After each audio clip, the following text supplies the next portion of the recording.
Well, joining us now is Amer Zahr. He is an adjunct professor of law at the University of Detroit Mercy and a Sanders supporter. Speaking of Sanders, thank you very much for joining us. Do we have you there? Hey.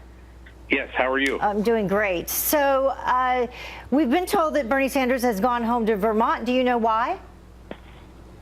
Well, I mean, it's a late night, get some rest in Vermont. We got a long way to go still in this campaign, so I think it's okay to take a little rest before he heads back out to win a few more states. Has he spoken with anyone from the Clinton campaign? Has there been any request or conversation about him dropping out? No. Those of us in the Sanders campaign expect him to keep moving forward. We have a big week next week, and then moving on all the way through June 7th and all the way to the convention, as the campaign has been saying. All right, so let's talk a little bit more about that. Reportedly, he would need, what, 57% of the remaining delegates in order to win the nomination. Do you think that he can do that?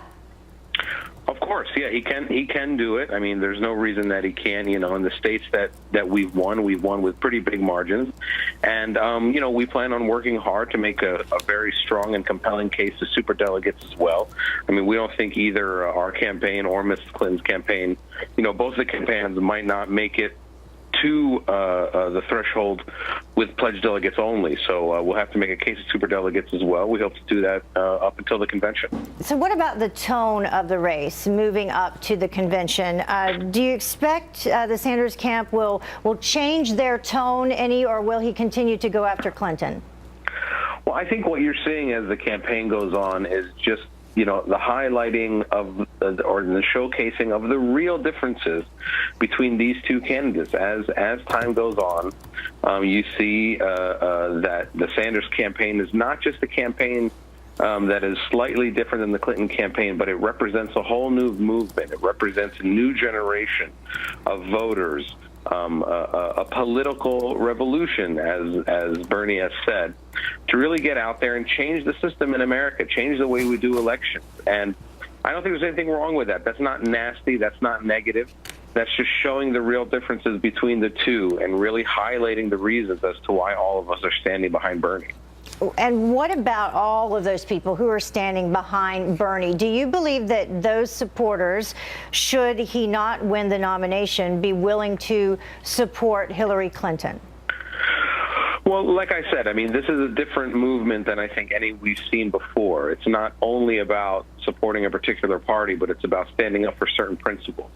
I think that in the case that Bernie doesn't win the nomination, if Secretary Clinton can find a way to bring us all into the tent, that would be fine. I think people would be very open to that. But if she acts kind of dismissive and sometimes condescending in the way they've talked about our campaign sometimes, then that might be more difficult. But there's a long way to go still. We still think we can win the nomination. We're not thinking about any of those kinds of things yet. What about, you know, you say bringing Bernie's followers into the tent with her. What about a possibility of Bernie Sanders maybe getting a spot in a Clinton administration? Has that been discussed at all? I don't think that that's anything that we're looking at. We're still looking at winning the nomination. We think that we can do that, and we're going to stand behind Bernie all the way. Okay. I do want to ask you finally, though, about some of the problems at the polls for Bernie supporters specifically. There were, what, 125,000 people, by some counts, who were purged from some of the polls. Do you think that that impacted Sanders' campaign, and do you think that that will be a problem moving forward? Yeah, I mean, as Senator Sanders said, you know, he's very, very concerned, and so are the rest of us, about these stories.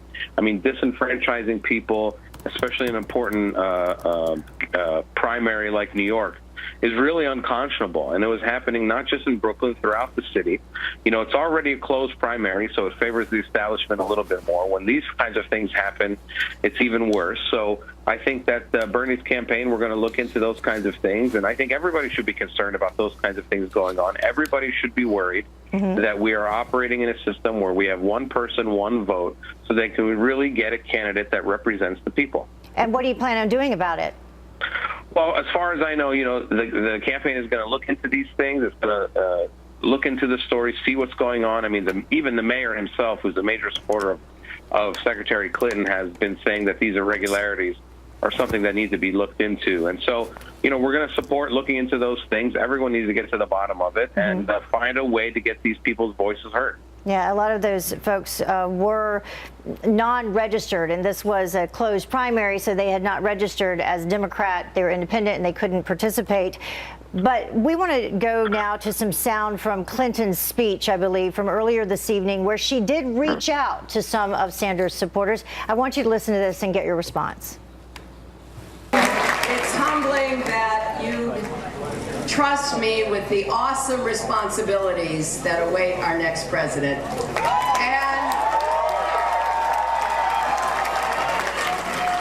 And to all the people who supported Senator Sanders, I believe there is much more that unites us than divides. So your response to that, do you believe that his followers believe that?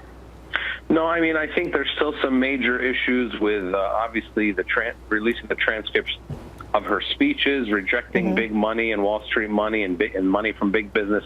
These kinds of things have not been fully addressed yet by Secretary Clinton, and these kinds of things are at the core of Bernie's message and Bernie's campaign. So I wouldn't say yet that she's done a very good job of reaching out to those of us who support Senator Sanders so energetically. All right. Thank you so much for your insight and joining us this very early morning.